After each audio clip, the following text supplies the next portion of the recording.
Hello students, good morning. The lockdown is still continuing and we are still in online mode.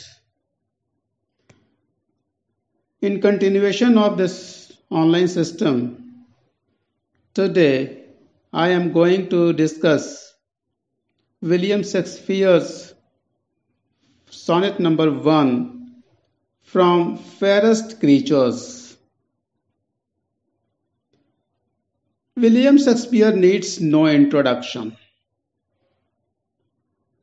Undoubtedly, William Shakespeare is generally regarded as the greatest playwright who ever lived.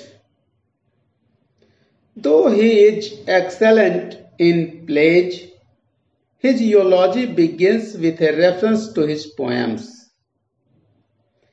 Even his dramas are poetic, and credit goes to his verse for the grand success of his plays.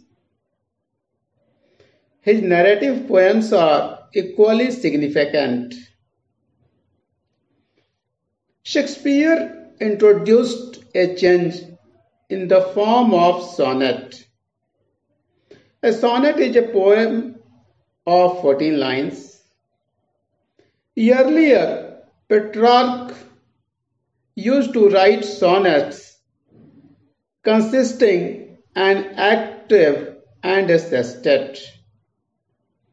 Generally, octave consists of a problem, and in the sestet, the resolution of that problem was provided.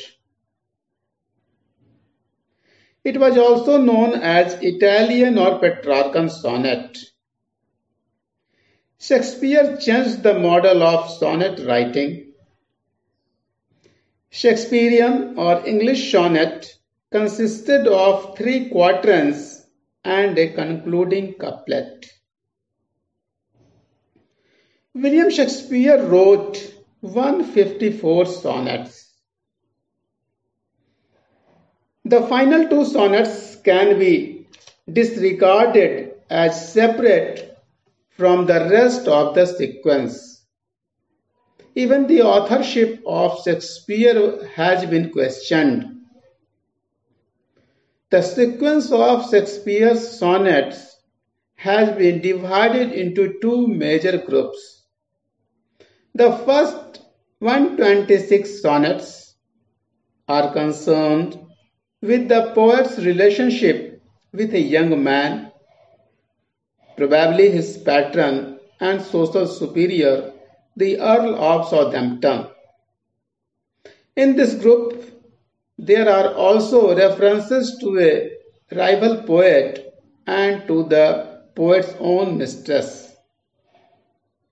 From sonnet 127 onwards, the central character is no longer a young man but a dark lady.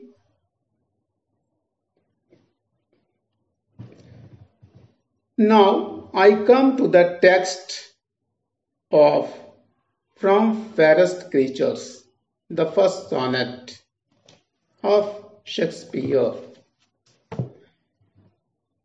From fairest creatures we desire increase, that thereby beauty's rose might never die, but as the riper should by the time decease, his tender hair might bear his memory. Shakespeare is here requesting his friend to get married, as his friend is very beautiful and every beautiful creature must give their replica of himself or herself. Every creature must increase their number so that this earth should be filled with beautiful creatures. Shakespeare pays glowing tribute to the beauty of his friend who is not ready to marry. The poet requests again, and gives logic after logic. Why should he marry and multiply his number? The poet is very much anxious that time will not leave his friend and he will meet death in course of time. So before that he must get married and multiply his number. But thou, contracted to thine own bright eyes, feedest thy lightest flame with self-substantial fuel, making a famine where abundance lies. Thyself thy foe, to thy sweet self too cruel. The poet is requesting that he should not be so cruel to himself and to the world, because he is not marrying, and in case he is not marrying, he will not give any offspring to the world, which the world badly desires. He should not be so self-centered. He should not prove himself to be Narcissus. The poet compares his friend to a candle. A candle burns its own fuel and is ultimately destroyed. So his self-centeredness will ultimately destroy him. He may prove to be another Narcissus. So the poet urges his friend to marry. Thou that art now the world's fresh ornament, and only herald to the gaudy spring, within thine own bud burst thy content, and tender churl mixed west in regarding. Once again, the poet praises the beauty of his friend and says that he is as good as fresh ornament, and he should not keep all his beauties, all his qualities within himself. Rather, he should marry and bear children so that the children of his friend carry the qualities of the poet. So he should not prove himself to be miserly. He should not be a miser. He should rather give the world the replica of his qualities, replica of his beauty in form of his offsprings. In the concluding couplet, Shakespeare writes, "Pity the world, or else this glutton be, to eat the world's due by the grave and thee."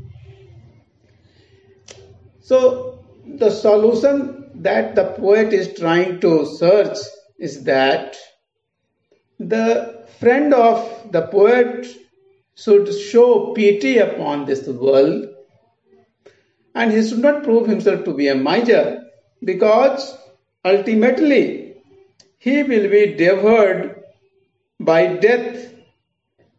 So in that case, the world would not get anything from him. he will reach his graveyard without leaving his copy to this world. So the poet requests him to show pity and give the world his offsprings so that they may carry his qualities, his beauty. Once again, I am trying to critically appreciate the whole poem.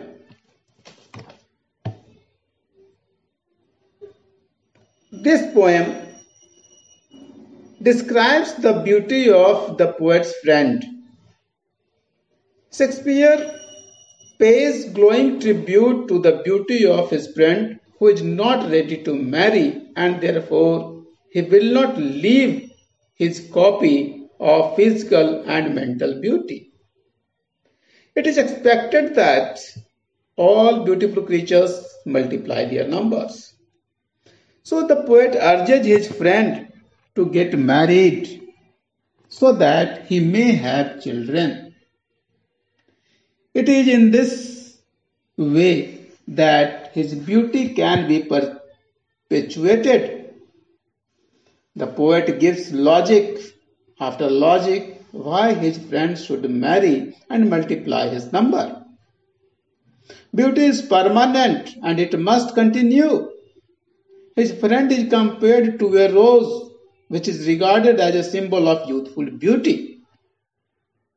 When a man dies, his son or heir continues his legacy. But the friend of the poet is so self-centered that he does not want to give the world his copy of beauty by not marrying. By not marrying, he will only prove cruel to himself and to the world also. He has been likened to a candle which burns its own fuel and is ultimately destroyed. So his self-centeredness will ultimately destroy him. He will prove to be another Narcissus who in ancient mythology fell in love with himself and through this self-love pined and languished till he died. He has become an enemy of himself. He is presently world's fresh ornament. He should not bury his heart's contentment within himself.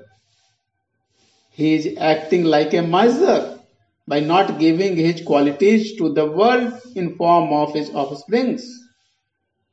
He is thus destroying all chances of perpetuating himself. In the concluding couplet, the poet requests him to show pity on the world by propagating his virtues through his years.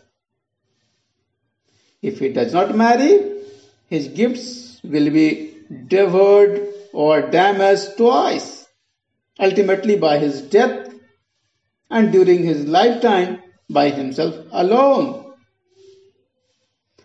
In a nutshell, this sonnet is a compliment to the beauty of poet's friend. The whole poem is charged with metaphorical language.